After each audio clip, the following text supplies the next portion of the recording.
Gituman na mga employer sa 33 pesos nga aumento sa inadlawng suhulan sa mga trabahante dinhi sa rehiyon. Kini ang initial assessment sa representante sa management sector sa Regional Tripartite Wages and Productivity Board kun RTWPB 7 Philip Tan.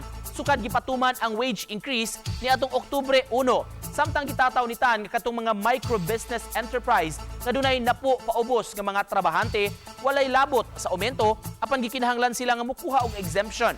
Gidugang niini nga dunay nag-inquire sa proseso kung unsaon pag-avail sa wage hike exemption. Sa kasamtangan, miabot na sa 468 pesos ang minimum nga suhulan adlaw-adlaw sa mga trabahante dinhi sa Central Visayas.